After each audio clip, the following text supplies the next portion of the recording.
அனைவருக்கும் வணக்கம். நம்ம தினம் ஒரு பாடம் ரிவிஷன் பேஸ்டாக பார்த்துட்ருக்கோம். அதுபடி இன்றைக்கி 10th லெசன் 10 தமிழ்நாட்டில் சமூக மாற்றங்கள் பார்ட் 1 ஆல்ரெடி போஸ்ட் பண்ணியிருக்கேன். இது பார்ட் 2. அதில் இந்து வாரிசு உரிமை திருத்தச் சட்டம் 1989 சொல்கிறதுக்கு பதிலாக 1889 சொல்லிட்டேன். சாரி, ஜஸ்ட் டங் ஸ்லிப் ஆகிடுச்சு. இந்து வாரிசுரிமை சட்டம் அப்படின்னா 1956. இந்து வாரிசுரிமை திருத்தச் சட்டம் அப்படின்னா 1989. நோட் பண்ணிக்கோங்க. Very sorry. இப்போ இந்த லெசன்லேருந்து ரெட்டைமலை சீனிவாசன்லேருந்து பார்க்கணும். போகலாம். ரெட்டைமலை சீனிவாசன் இயர் 1859 1945. நான் இப்படி லென்த்தாக ஞாபகம் வச்சுக்க மாட்டேன். 1859 1945 அப்படி தான் ஞாபகம் வச்சுக்கோம். அதனால தான் உங்களுக்கும் அதே மாதிரி சொல்லிகிட்டு இருப்பேன்.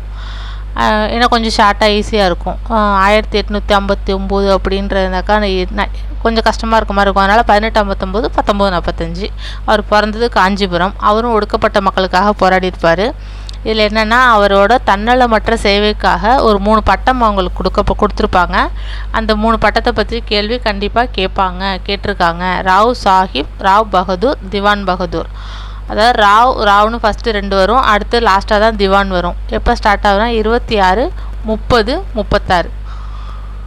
ராவ் சாஹிப் 1926, ராவ் பகதூர் 1930, திவான் பகதூர் 1936. 3 இது ஞாபகம் வச்சுக்கோங்க. ராவ் ஃபஸ்ட்டு வரும், திவான் லாஸ்ட்டாக வரும். 26 ஆரம்பிக்கும், அப்புறம் 4 வருஷம் கழிச்சு 30, அப்புறம் 36. அவ்வளோதான். அடுத்து அவரோட சுயசரிதை அப்படின்னா ஜீவ சரித்திர சுருக்கம் அப்படிங்கிறது 1930 வெளியிட்டிருப்பாங்க. இது ஜீவ சரித சுருக்கம் யாருடைய சுயசரிதைன்னு கேட்பாங்க. ரெட்டைமலன் சீனிவாசனோடதுன்னு சொல்லணும். 1939 வெளியிடப்பட்டதுன்னு கூற்றுல 40ன்னு வைக்கலாம், இல்லை 49ன்னு வைக்கலாம். அந்த 49ங்கிற இயர் தான் தப்பாக இருக்கும். அதனால் அதை பார்த்துக்கோங்க. கண்டிப்பாக கூற்றுக்காணத்தில் இதெல்லாம் இப்போ வைக்கிறாங்க, சின்ன சின்ன வார்த்தைகளை மாற்றி வச்சுட்டு. அதனால் நல்லா பார்த்துக்கோங்க. சுயசரிதை ஜீவ சரித சுருக்கம் ரெட்டைமலை சீனிவாசனோடது. வருஷம் 1939. இது முதலாக எழுதப்பட்ட சுயசரிதைகளில் ஒன்று அப்படின்னு சொல்லியிருக்காங்க. அதனால் நல்லா நோட் பண்ணிக்கோங்க. ஃபஸ்ட்டு அப்படிங்கிறது எப்போவுமே கொஞ்சம் நம்ம இம்பார்ட்டண்ட்டாக பார்க்க வேண்டியதாக இருக்கும். அதனால் இந்த சுயசரிதை விஷயத்த கொஞ்சம் நல்லா பார்த்துக்கோங்க. அது இல்லாமல் சுயசரிதைன்னு கேட்கும்போது கொஞ்சம் ஊவேசாவோடதையும் அடிக்கடி கேட்டிருக்காங்க. ஒரு 4-5 சுயசரிதை கேட்பாங்க. அதில் இது கொஞ்சம் ஞாபகம் வச்சுக்கோங்க. அடுத்து 1893 ஆதி திராவிட மகாஜன சபை என்னும் அமைப்பை உருவாக்கினார். அதாவது ஒவ்வொருத்தவங்களும் ஒவ்வொரு சபையை அமைச்சிட்டே வருவாங்க இல்லையா, அது மாதிரி ஆதி திராவிட மகாஜன சபை யார் அமைச்சான்னு கேட்பாங்க. ரெட்டைமலை சீனிவாசன். வருஷம் 1893. இந்த 1893 நான் ஒரு 3 விஷயம் உங்களுக்கு கண்டினியூஸாக சொல்லியிருப்பேன். ஒன்று, விவேகானந்தர் சிக்காகோ போவார். அன்னி பெசன்ட் இந்தியா வருவாங்க. காந்தி தென்னாப்பிரிக்காவுக்கும் மறுபடியும் போவாங்க அந்த சட்ட சேவை செய்யறதுக்காகன்னு சொல்லி. இதே வருஷத்தில் தான் இந்த புக்கையும் அந்த சபையும் அமைச்சிருக்காங்க. என்ன, ஆதி திராவிட மகாஜன சபை. நான் இது இங்கே எப்படி ஞாபகம் வச்சுருக்கேன்னா, ஆதி இல்லையா, ரெட்டைமலை ஆதி இரட்டைமலை அப்படின்னு ஞாபகம் வச்சுக்கோங்க. அடுத்து B.R. அம்பேத்கரின் நெருக்கமானவர் தோழராக இருந்திருப்பார். லண்டனில் 1930, 31, 32 3 வட்டமேஜை மாநாடும் லண்டனில் தான் நடக்கும். அடுத்தடுத்த வருஷத்தில் நடக்கும். அதில் இவர் கலந்துருப்பார். அது இல்லாமல் 1932 காந்திக்கும் அம்பேத்கருக்கும் பூனா ஒப்பந்தம் நடந்திருக்கும். எப்போ, 1932 செப்டம்பர் நடந்திருக்கும். அதில் கையெழுத்திட்டவரில் தமிழ்நாட்டை சேர்ந்த இவரும் ஒருவர் அப்படிங்கிறது கண்டிப்பாக யூனிட் 8 பேஸ்டாகவும் இந்த பாடம் இம்பார்ட்டண்ட்டாக பார்க்கப்படும். அதனால் நல்லா நோட் பண்ணிக்கோங்க. அடுத்து மயிலை சின்னத்தம்பி ராஜா, அதான் MC ராஜா அப்படின்னு ஷார்ட்டாக சொல்லுவாங்க. அவரோட வருஷம் 1883 1943. MC ராஜா அப்படின்னு அழைக்கப்பட்டார். மயிலை சின்னத்தம்பி ராஜா. சரியா? இவர் ஒரு ஆசிரியராக இருந்து தனது பணியை தொடங்கியிருப்பார். அடுத்து தென்னிந்திய நல உரிமை சங்கம் பார்த்தோம்ல, 1916 நவம்பர். அதுதான் நீதி கட்சின்னு பேர் மாற்றுவாங்க இல்லையா. உருவாக்கியவர்களை கிட்டத்தட்ட TM நாயர், தியாகராயர், அப்புறம் அலமேலு மங்கையார் 30 மேற்பட்டோர் தொடங்கினாங்க அப்படி சொல்லி நம்ம முன்னாடி ஒரு வீடியோவில் பார்த்துருக்கோம். அதில் இவரும் ஒருத்தர். அவ்வளோதான், வேறு ஒன்றும் இல்லை. SILF தொடங்கினதில் யார், MC ராஜாவும் ஒருத்தர். இந்த வார்த்தையெல்லாம் ஒன்வேர்டாக டைரெக்டாக கண்டிப்பாக கேட்க மாட்டாங்க.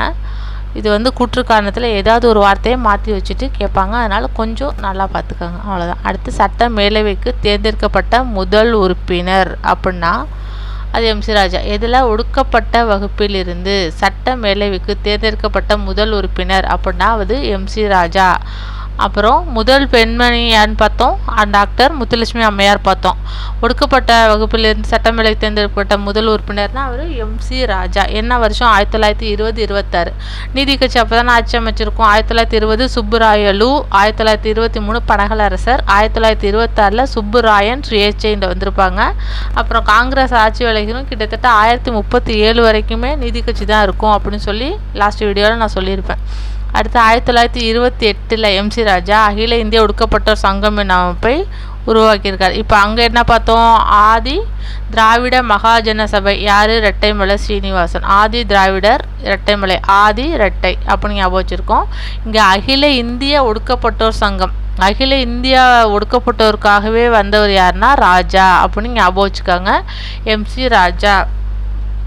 கோடுக்காக தான் இதெல்லாம் சொல்கிறேன், வேறு எதுவும் தப்பாக எடுத்துக்காதீங்க.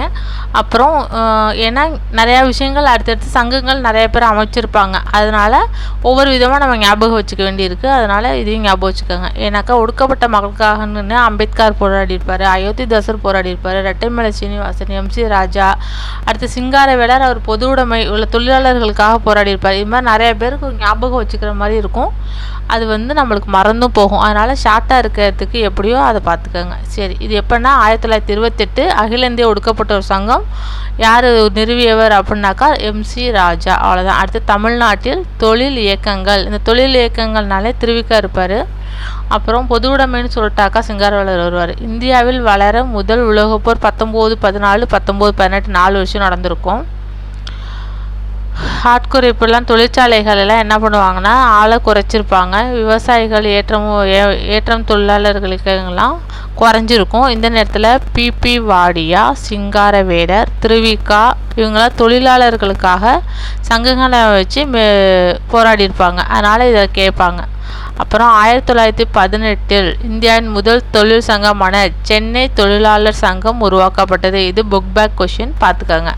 எப்போ உருவாக்கப்பட்டதுன்னு கேட்பாங்க. முதல் தொழில் சங்கம் அதாவது மெட்ராஸ் லேபர் யூனியன், நம்ம ஒன்று பார்த்துருப்போம். இது லேபர் யூனியன், தொழிலாளர்களுக்காக உருவாக்கப்பட்ட சங்கம். எப்போன்னா 1918. இந்தியாவிலேயே முதல்ல சென்னையில் தான் உருவாக்கியிருக்காங்க. வருஷம் 1918. இது புக் பேக் கொஷின், நல்லா நோட் பண்ணிக்கோங்க. அடுத்து அகில இந்திய தொழிலாளர் சங்கத்தின் முதல் மாநாடு 1920 அக்டோபர் 31 பம்பாயில் நடந்திருக்கும். அகில இந்திய தொழிலாளர் சங்கம் ஃபஸ்ட்டு எங்கே? சென்னையில். வருஷம் 1918. ஆனால் அதோட மாநாடு எங்கே நடந்திருக்கான்? ஃபஸ்ட்டு பம்பாயில் நடந்திருக்கு. வருஷம் 1920 அக்டோபர் 31. சரிங்களா?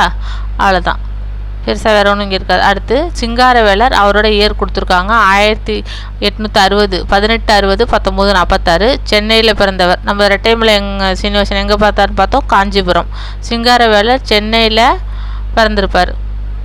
அப்புறம் அந்த மாநில கல்லூரியில் பட்டம் பயின்றிருப்பார். பௌத்த மதத்தை பரிந்துரை செய்திருப்பார், பௌத்த மதத்தை ஃபாலோ பண்ணியிருப்பார். அப்புறம் தமிழ், ஆங்கிலம், Urdu, Hindi, German, French, Russian என பல மொழிகள் கற்றுருப்பார். ஏற்கனவே நம்ம யார் பார்த்துருக்கோம்? சபாஸ் ராஜாராம் மோகன் ராய் பார்த்துருப்போம், அயோத்திதாசர் பார்த்துருப்போம். அவங்கெல்லாம் பாலி மொழி அதெல்லாம் சொல்லியிருப்போம். சபாஸ் ராஜான்னா சமஸ்கிருதம், ஆங்கிலம், பாரசீகம், அரபி. யாருன்னா ராஜாராம் மோகன் ராய். இதில் பாலி மொழின்னு வந்துச்சுன்னா அது அயோத்திதாசர், ஏன்னா அவர் புத்த மத தழுவுவார் அதனால். அடுத்து எம்சி சிங்காரவேலர் அப்படின்னா அவர் தமிழர் தான், அதனால் தமிழ் தெரிய வாய்ப்பு இருக்குது. அடுத்து ஆங்கிலம், உருது மேக்ஸிமம் எல்லோரும் படிச்சிருப்பாங்க, இந்தியும் தெரிய வாய்ப்பு இருக்குது. எக்ஸ்ட்ரா என்னான்னு பார்த்துக்கோங்க. ஜெர்மன், பிரெஞ்சு, ரஷ்யன் கிட்டத்தட்ட 1, 2, 3, 4, 5, 6, 7 லாங்குவேஜ் அவருக்கு தெரிஞ்சிருந்துருக்கு. அதனால் இது கொஞ்சம் மஸ்ட்டு பார்த்துக்கோங்க. இதுலேருந்து கண்டிப்பாக கேட்க வாய்ப்பு இருக்குது. அவருக்கு தெரிஞ்ச லாங்குவேஜை எதையாவது ஒன்று மாற்றி வைக்க. அடுத்து Karl Marx, Charles Darwin, Herbert Spencer, Albert Einstein ஆகியோரின் கருத்துக்களை தமிழில் வடிவமைத்தவர் அப்படின்னு கேட்பாங்க. யாருன்னு கேட்டால் சிங்காரவேலர். 1923 முதலாக மே தின விழாவை ஏற்பாடு செய்தவரும் இவரே. மே டே கொண்டாடுறோம் இல்லையா? மே தினம், மே 1 தொழிலாளர் தினமாக கொண்டாடுறதுக்கு முக்கிய காரணம் யாருன்னாக்கா சிங்காரவேலர் தான். வருஷம் கண்டிப்பாக இதில் கொடுத்துருக்காங்க, அதனால் கண்டிப்பாக கேட்பாங்க. எப்போலேருந்து ஸ்டார்ட் பண்ணோம்? 1923 ஸ்டார்ட் பண்ணியிருக்கோம். இவர் இந்திய பொதுவுடைமை கம்யூனிஸ்ட் கட்சியின் ஆரம்ப கால தலைவர்களில் ஒருவராக இருந்திருக்காரு. கம்யூனிஸ்ட் பார்ட்டியில் இவர் ஒருத்தராக இருந்திருக்கார் தலைவர்களாக. அப்புறம் தொழிலாளன் அப்படிங்கிற பத்திரிகையை வெளியிட்டார். ஒவ்வொருத்தவங்க ஒவ்வொரு பத்திரிக்கை வெளியிட்டிருப்பாங்க. நான் அதை முழுசாக பத்திரிக்கை யார் யார் என்னென்னங்கிறத நான் நோட் பண்ணி தனியாக வச்சுருக்கேன். அதை நான் உங்களுக்கு ஷார்ட்ஸில் கொடுக்குறேன். இப்போதைக்கு இதில் இருக்கிறத பார்த்துக்கோங்க. தொழிலாளன் பத்திரிகை யாரோடது? சிங்காரவேலரோடது. தொழிலாளன் ஏன்னா தொழிலாளர்களுக்காக தானே சிங்காரவேலர் பாடுபடுவார். அதனால் தொழிலாளனுங்கிற பேர்லேயே பத்திரிக்கை வெளியிட்டிருக்காருன்னு ஞாபகம் வச்சுக்கோங்க. ஈஸியாக ஞாபகத்தில் இருக்கும். அவ்வளோதான். அடுத்து இந்திய விடுதலை முன்பு மொழி போராட்டம் நடந்ததை பற்றி இதில் சொல்லியிருப்பாங்க. அதாவது மொழிகளுக்காக போராட்டம் நடக்கும். மறைமலை அடிகளின் தனித்தமிழ் இயக்கம் பார்த்துருக்கோம். பெரியாரின் மொழி சீர்திருத்தம் செஞ்சிருப்பார் பெரியார், பார்த்தோம். தமிழிசை இயக்கம் ஆகியவை தமிழுக்கு வலு சேர்த்தன. அதுதான். இப்போ சடங்குகள் தமிழில் செய்யப்படுவது இல்லை, அதாவது சான்ஸ்கிரிட்டில் செய்கிறாங்கங்கிறத எதிர்ப்பாங்க. தமிழில் செய்யணும் அப்படின்னு சொல்லுவாங்க. அப்புறம் ஆப்ரஹாம் பண்டிதர்னாலே இசைன்னு பார்த்துருக்கோம் இல்லையா? வரலாற்று முறையாக காய்ந்தும் பழந்தமிழர் இசை முறையை மீட்டுருவாக்கம் செய்ய முயன்றவர் அப்படின்னாலே அவர் ஆப்ரஹாம் லிங்கர் அப்படின்னாலே இசை தான். அப்புறம் 1912 தஞ்சாவூர் சங்கீத வித்யா மகாஜன சங்கம் என்ற அமைப்பை ஏற்படுத்தினவர் ஆப்ரஹாம் பண்டிதர். பார்த்தீங்களா? ஆதி திராவிட பிராமணர் சங்கம்னு பார்த்தாக்கா என்ன வரும்? ரெட்டைமலை சீனிவாசன், அதை பார்த்தோம். ஆதி திராவிட மகாஜன சபை. அப்புறம் அகில இந்திய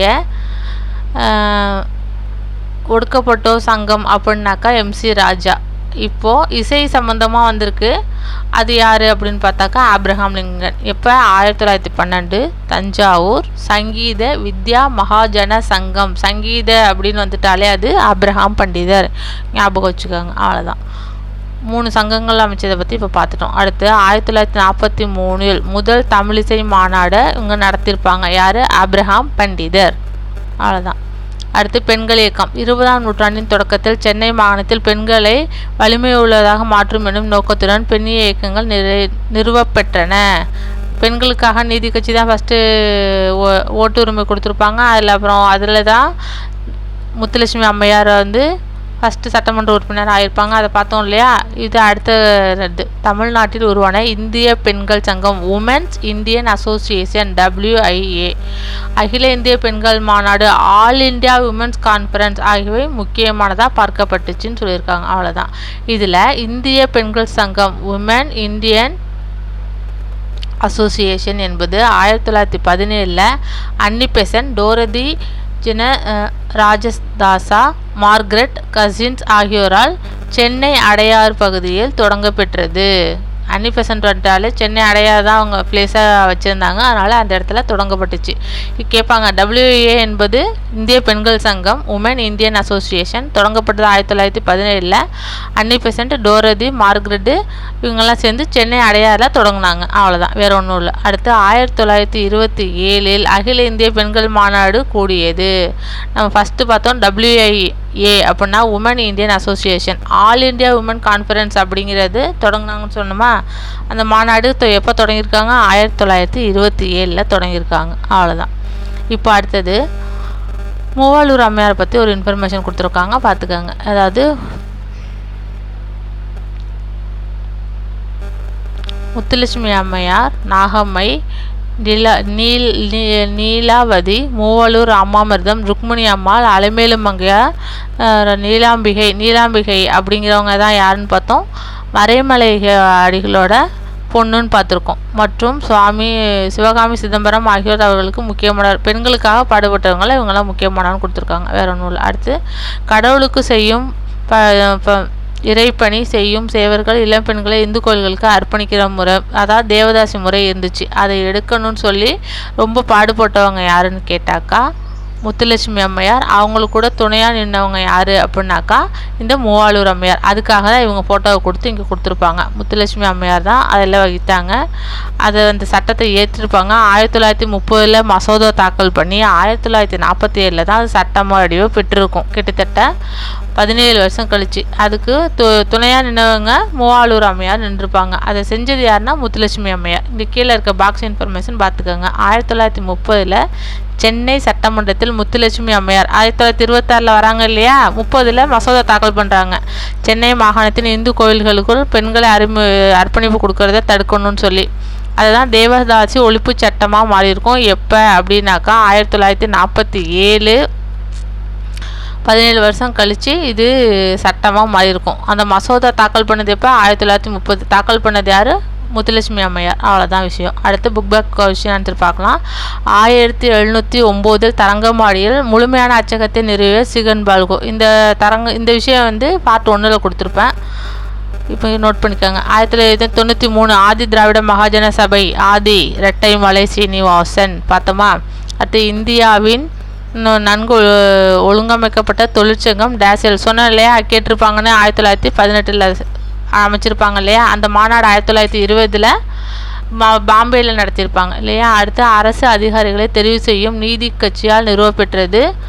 பணியாளர் தேர்வு வாரியத்தை நீதி கட்சி அமைச்சிருப்பாங்க. எப்போ அப்படின்னா 1924. அதுக்கப்புறம் தான் அதை பேஸ் பண்ணி பொதுப்பணியார் ஆணையத்தை பிரிட்டிஷ் 1929 தொடங்கியிருப்பாங்க. இந்த கொஷினுக்கு ஆன்சர் எதுனா பணியாளர் தேர்வு வாரியம் 1924. சென்னை மாகாணத்தில் ஒடுக்கப்பட்ட வகுப்பிலிருந்து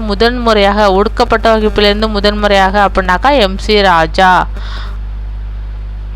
பார்த்துட்டோம். அடுத்து முதலாக அச்சேரிய ஐரோப்பிய மொழி அல்லாத மொழின்னா அது தமிழ்.